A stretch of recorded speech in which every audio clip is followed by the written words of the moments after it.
மலத்துளையின் அருகில் சிறிது சதை வளர்ந்து தொங்கும். இப்பகுதியில் அடிக்கடி அரிப்பு, மலத்துடன் ரத்தமும் கசியும். மூலம் இந்த மாதிரி நமக்கு மூலம் இருக்கு, நம்மளுக்கு இந்த மாதிரி இதுல நமக்கு மோஷன் போகும்போது நமக்கு கஷ்டமா இருக்கு அப்படின்னா இதை எப்படி நம்ம தடுக்கலாம்? இந்த மாதிரி நிறைய பிரச்சனைகள் எல்லாருக்குமே இருக்கும். எப்படி நம்ம தடுக்கலான்றது நம்ம தெரிஞ்சுக்கணும். நார்சத்து அதிகமுள்ள உணவுகளை நம்ம எடுத்துக்கல, இல்லை நார்சத்து இல்லாத உணவுகளே நம்ம சாப்பிட்றோம் அப்படின்னும் போது இந்த மலச்சிக்கல் நிறையவே இருக்கும். இந்த மூலம் பிரச்சனைகள் இருக்கிறவங்க எல்லாருக்குமே நீங்க அவங்க கிட்ட நீங்க ஹிஸ்ட்ரி எடுக்கிறீங்கன்னும் போது மலச்சிக்கல் ரொம்ப வருஷமா இருந்திருக்கும் அவங்களுக்கு பிரச்சனைகள். அதை அவங்க பொருட்படுத்தி இருக்க மாட்டாங்க, இல்லைன்னா அதுக்கான ஒரு வைத்தியத்தையோ இல்லை அதுக்கான ஒரு மருந்தையோ அவங்க கொடுத்துருக்க மாட்டாங்க. ஸோ அது சிவியர் ஆகி உங்களுக்கு அது பைல்ஸ் வரைக்கும் கொண்டு வந்திருக்கும். அப்போ நம்ம எதெல்லாம் நார்சத்து அதிகம் உள்ள உணவுப் பொருட்கள்னு நம்ம தெரிஞ்சுக்கணும். எது வாழைத்தண்டு, கீரைகள், முழு தானியங்கள், தவிடு தானியங்கள், பழுப்பு அரிசி, ஓட்ஸ், முழு கோதுமை, இதெல்லாம் நம்ம சாப்பிடும்போது நமக்கு நம்மளோட மலத்தை இதெல்லாம் மென்மையாக்கி நமக்கு வலி குறைக்க நமக்கு உதவுகிறது. அப்போ மலம் கழிப்பதில் பிரச்சனை இல்லாமல் நமக்கு போகும். அது போக நமக்கு பச்சை காய்கறிகள், ப்ரௌன் ரைஸ்ன்னு சொல்லக்கூடிய அந்த அரிசி, கம்பு, இதெல்லாம் குறைவான கெலோரிகளும் இருக்கும். ஸோ இதுவும் ரொம்ப ரொம்ப நல்லது. ப்ராக்கோலி, கோஸு, காலிஃப்ளவர், முள்ளங்கி, இதெல்லாம் கூட நிறைய எடுத்துக்கலாம். ஸோ இந்த மாதிரி உணவு பழக்க வழக்கங்களை நம்ம சிலது மாறும்போது நமக்கு மூலம் வராமல் நம்ம தடுக்கலாம். நம்ம சாப்பிட்ற உணவுகளில் இருக்கிற அந்த நார் சத்தை உடம்பு ஏற்றுக்கிட்டு கரெக்டாக நமக்கு மலம் கழிக்கிறதுக்கு நமக்கு உதவும்.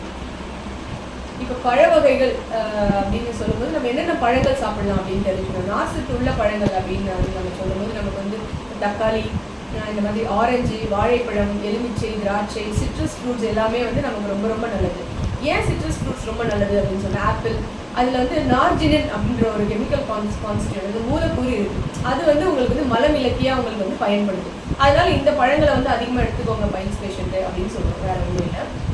கிழங்கு வகைகளில் நீங்கள் பிடிக்கரணை நீங்கள் சாப்பிடலாம், கருணைக்கிழங்கு சாப்பிடலாம். கருணைக்கிழங்குல மெடிசன்ஸுமே இருக்குது. ஸோ பைல்ஸ் யாருக்கா இருக்குது அப்படின்னா நீங்கள் கருணைக்கிழங்கு அவங்களுக்கு நிறைய சமைச்சு நீங்கள் கொடுக்கலாம். எது சாப்பிடணும், எந்தெந்த பழங்கள்னு இப்போ தெரிஞ்சது, எது நம்ம சாப்பிடக்கூடாதுன்னு இருக்கும். அந்த எது சாப்பிடக்கூடாதுன்றது நம்ம தெரிஞ்சுக்கணும். ஏன்னா அதை சாப்பிட்டோம்னா நமக்கு பிரச்சனை அதிகமாகும் இல்லைங்களா? அதனால நீங்கள் பால் பொருட்கள் கொஞ்சம் முடிஞ்ச அளவுக்கு நீங்கள் தவிர்க்கலாம். பால் பொருட்கள் ஏன் தவிர்க்கிறோம்? அதில் லாக்ஸேட்டிவ் இருக்குல்ல மேடம், அது ஏன் நீங்கள் தவிர்க்கிறீங்க? அதை இப்போ அவங்க ஜீரண கோளாறும் இதில் நிறைய இருக்கும், கான்ஸ்டிபேஷனும் இருக்கும். ஸோ அதில் நீங்கள் பாலை போட்டிங்கன்னா அவங்களுக்கு செரிக்கவும் செரிக்காது. அதனால நீங்கள் பால் பொருட்கள் கொஞ்ச நாளைக்கு நீங்கள் தவிர்க்கிற மாதிரி இருக்கும். நல்ல ஜீரணம் ஆகுது, நல்ல பசி இருக்குதுன்னா உங்களுக்கு பால் நல்லா செரிக்கும். இங்கே செரிமான கோளாறும் இருக்கிறதுனால நம்ம அதையும் தவிர்க்கிறது நல்லது. அது இப்போ வேற என்ன தவிர்க்கலாம் அப்படின்னா துரித உணவுகள், ஃபாஸ்ட் ஃபுட்ஸ், இந்த கடையில் இருக்கிற இந்த பீஸா, பர்கர், அந்த மாதிரி எல்லாம் கூட நீங்கள் தவிர்த்துடலாம். ஸோ அதில் நமக்கு நிறைய நச்சு பொருட்கள் இருக்கும். அதெல்லாம் கூட உங்களுக்கு கான்ஸ்டிபேஷன் ஆகிறதுக்கு நிறைய வாய்ப்புகள் இருக்குது. ஸோ அதையும் நம்ம தவிர்த்தே ஆகணும். அதுக்கப்புறம் மது, உங்களுக்கு ஆல்கஹால் இன்டேக் இருக்குது, அந்த பழக்கம் இருக்குது அப்படின்னா அதையும் நீங்கள் தவிர்த்துருங்க. பேக்டு ஃபுட்ஸ்ன்னு சொல்லுவாங்க இல்லைங்களா, டின்ல அடைச்ச ஃபுட்ஸு, அந்த மாதிரி stored items, fridge items, ஃப்ரீஸ்ட் items எல்லாம் கூட நீங்கள் தவிர்த்துறது ரொம்ப நல்லது. மெயினாக நம்ம பைல்ஸ் நம்ம ஓவர் கம் பண்ணணும். நமக்கு மூல பிரச்சனை இருக்கக்கூடாது அப்படின்னும் போது நம்ம அப்பப்பவே சமைத்த சுவையான உணவுகளையும் நம்ம சூடான உணவுகளையும் நம்ம எடுத்துக்கும் போது நமக்கு தேவையான எனர்ஜி அந்த உணவுலேயே நமக்கு கிடைக்கும்.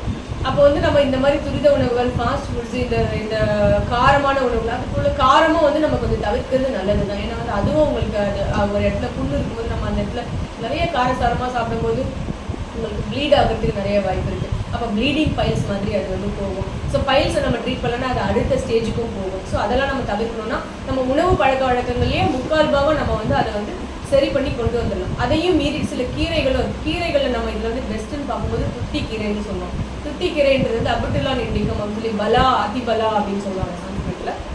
துத்தி கீரை உங்களுக்கு எல்லா இடமும் நீங்கள் போகிற பகுதியிலலாம் நீங்கள் சாதாரணமாக தரையிலேயே படர்ந்து இருக்கும். அந்த கீரையை நீங்கள் அந்த இலையை பறிச்சுட்டு நீங்கள் கழுவி கீரையாக நீங்கள் பருப்பு போட்டு நீங்கள் அதை கடைஞ்சி நீங்கள் சாப்பிடும்போது, இல்லை பருப்பு ஆட் பண்ணி நீங்கள் அதை உணவாக அதை எடுத்துக்கும் போது உங்களுக்கு துத்தி கீரையோட எஃபெக்ட் மெயினாக பைல்ஸை சரி பண்ணுறதுக்காகவே இருக்குது அந்த கீரை. ஸோ அந்த கீரையை நிறைய நம்ம நமக்கு தெரிஞ்சவங்க, நம்ம பைல்ஸால் கஷ்டப்படுற எல்லாருக்குமே நீங்கள் அதை சொல்லலாம். சப்போஸ் அவங்களுக்கு வெளி மூலம் இருக்குது, எக்ஸ்டர்னல் பைல்ஸ் இருக்குது அப்படின்னா அந்த துத்தி கீரையை நீங்கள் விளக்கெண்ணெயில வதக்கி அந்த இடத்துல நீங்கள் வச்சு பிளாஸ்டர் போட்டு கொஞ்ச நாளைக்கு அதே மாதிரி மெயின்டைன் பண்ண சொல்லி டெய்லி அந்த மாதிரி பண்ண சொன்னீங்க அப்படின்னா அந்த வெளியில் இருக்கிற அந்த வெளி மூலம் அந்த தொங்குற சதை கூட காஞ்சி விழுந்துருது. ஸோ அந்த அளவுக்குலாம் துத்திக்கீரை ரொம்ப எஃபெக்ட். அதனால துத்திக்கீரையை ரெகுலராக எல்லாருமே எடுத்துக்கிறோம் அப்படின்னா மலச்சிக்கலும் நமக்கு தடுக்கப்படுது, நமக்கு வந்து பைல்ஸ் பிரச்சனையும் நமக்கு வந்து ஒரு முடிவுக்கு வரும். அதை வந்து நம்ம கூட்டு அந்த மாதிரி கூட நீங்கள் வந்து சாப்பிடலாம். சரி, இது ஆயுர்வேதத்துல என்ன சொல்லுது? இப்போ நம்ம இவ்வளோ நேரம் நம்ம பைல்ஸ் பற்றி பார்த்தோம். ஆயுர்வேதத்துல என்ன சொல்றாங்க அப்படின்னா வந்து அது வந்து அர்ஷஸ் அப்படின்னு சொல்றாங்க. அர்ஷஸ் அப்படிங்கிறது அறிவத் பிராணினோ மாம்ச கீழகம், அதாவது மாம்ச அங்குரஸ், அதாவது மெயினாக வந்து வாதம், பித்தம், கபம், நம்மளோட தோல், சதை, கொழுப்பு எல்லாமே வந்து உங்களுக்கு வந்து டிஸ்டர்ப் ஆகிடுது. எல்லாமே வந்து உங்களுக்கு கண்டாமினேட் ஆகி அதெல்லாம் சேர்ந்து ஒரு சதையாக வெளியில் வந்து வளர்ந்து தொங்குறத தான் வந்து நம்ம வந்து அர்ஷஸ் அப்படின்னு சொல்லி ஆயுர்வேதத்தில் சொல்கிறோம். இதில் வந்து கஃபம், சண்டிபாதிகம் எல்லாம் கலந்துட்டு எல்லாமே ரத்தஜம் எல்லா வெரைட்டியும் சொல்கிறாங்க.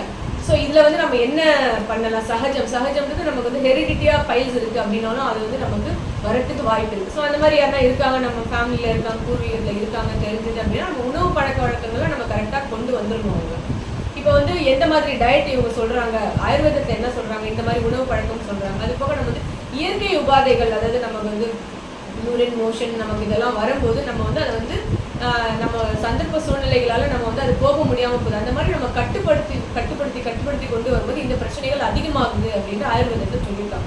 செப்பரேஷன் ஆஃப் நேச்சுரல் அர்ஜஸ்ன்னு ஒரு பாயிண்ட்டை வந்து நம்ம வந்து ஆயுர்வேதத்தில் சொல்கிறாங்க. ஸோ நம்ம அதை பண்ணக்கூடாது.